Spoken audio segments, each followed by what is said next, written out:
Hey gang, welcome to speakfu.com. Jawad Sheikh here again with what's new for our site.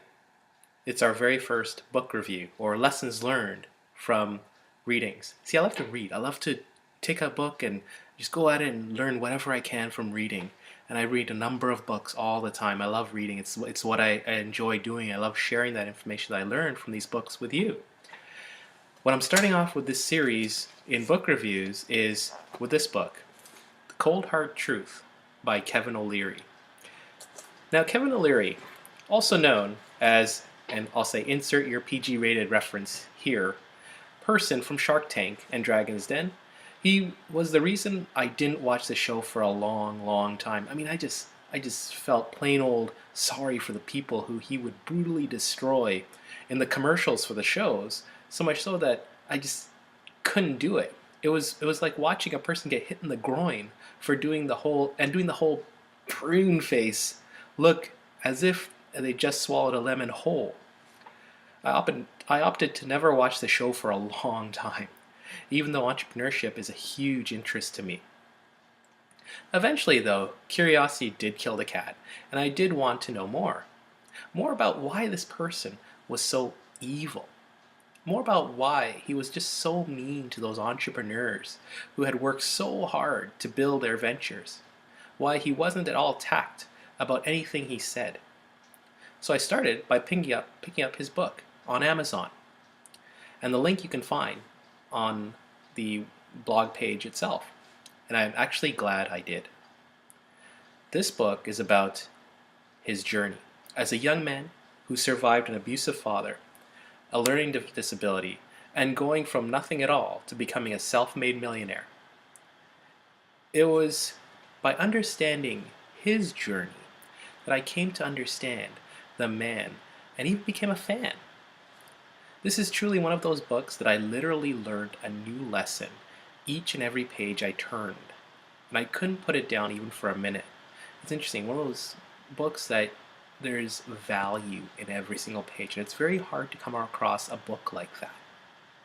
So let's talk about what I learned from this book. Let's share that with you. One of the most interesting things that I learned was how his mother was his number one influence in his life. His stepfather, number two, but it was his mom, a courageous lady who taught him to turn his dyslexia from a disability into an ability. That nobody could make him feel bad about himself without him giving permission to that person. Now, of course, those are famous words that originated from another famous lady, Eleanor Roosevelt. So always, whatever it is, never give other people permission to make you feel bad. Now, what's interesting is O'Leary's philosophy on money itself. It's something that I aspire to, yet at the same time I feel is a bit dangerous. See, his views on money he views money almost as a living being. And though he makes some valid points, it can almost make someone want to worship money in that regard, which is the dangerous part to me. So one of my favorite ideas from him is that money will go to those that will multiply it. And by multiplying, he then goes on to say that you have to respect money in order for it to respect you. So powerful words for those of us that aspire to become well-off entrepreneurs one day, or successful entrepreneurs one day, and having money at our disposal. One thing he also says is that you should never buy on credit cards. A difficult thing for the average person to consider, but these days a valid one. And credit cards can be so easily misused and mismanaged that it doesn't take long for someone to be drowning in debt. So the key takeaway from his early years is to respect money overall. Be able to save a third into investments and savings. That's one of the key things. What I also liked was his story about how he started his software company called SoftKey, and eventually was renamed to TLC, which was a educational software company. In the end, it was bought by Mattel. He created cheaper versions of software that were already on the market for a fraction of the price to be sold at checkouts like at Walmart.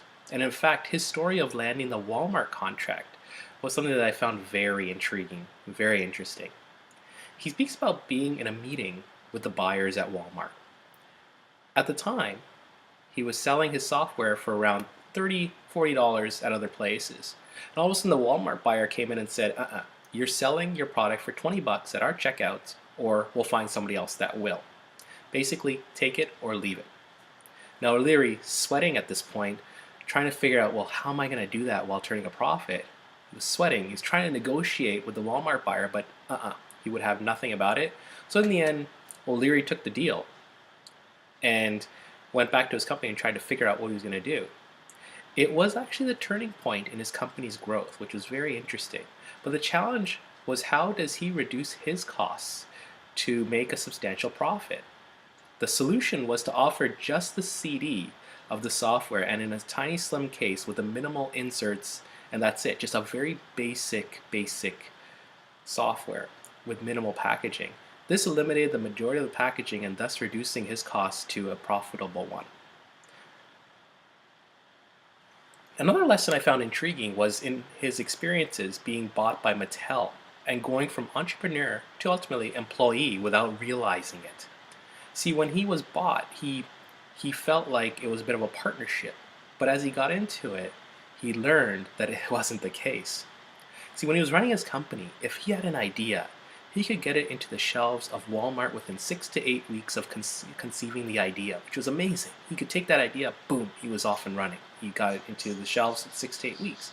But after being bought by Mattel, he had all kinds of amazing ideas for learning software using Barbie and other Mattel properties. But the problem was that he couldn't deliver within that short time frame any longer because of the bureaucracy that existed over the use of images and graphics and the legalities behind it. A lot of issues that came up, but the bottom line was it was the bureaucracy that held him back from getting his great ideas out the door to getting TLC, a subsidiary of now Mattel, even further along and growing even bigger and better, which is what he wanted to do.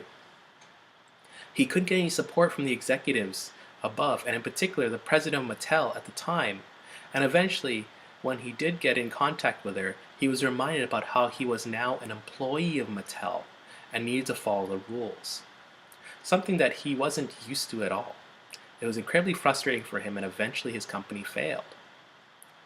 One of the things I didn't like about him or his book in particular was his views on software engineers.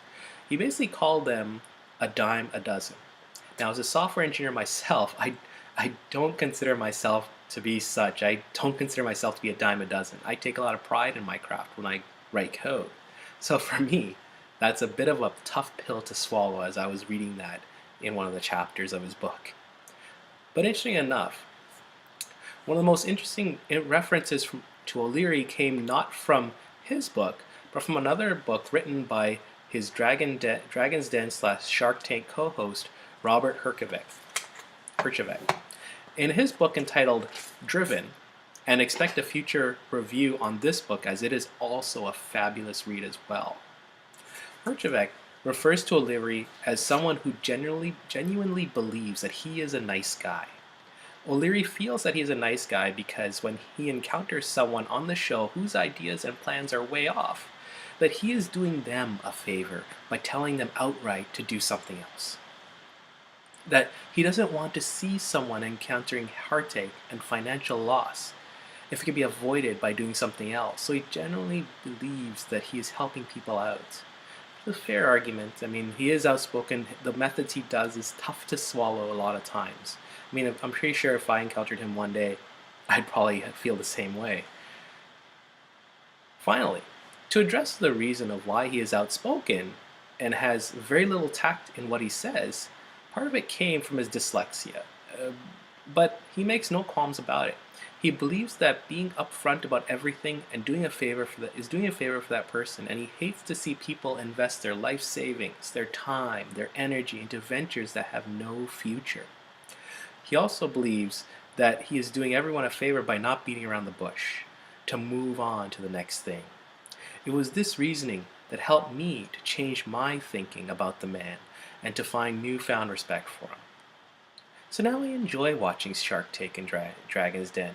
I no longer fear what is about to come out of his mouth, nor do I swell up like a prune when he is about to lay the smackdown on someone.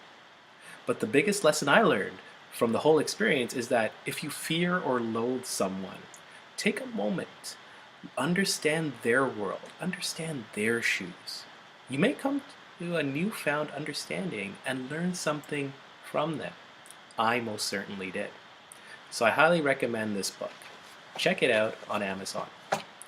Again, it's Kevin O'Leary, The Cold Hard Truth. So until next time, go out there and make your dreams come true. If you want to shake from speakfree.com, take a moment, click on the link, and check out this book. Bye for now.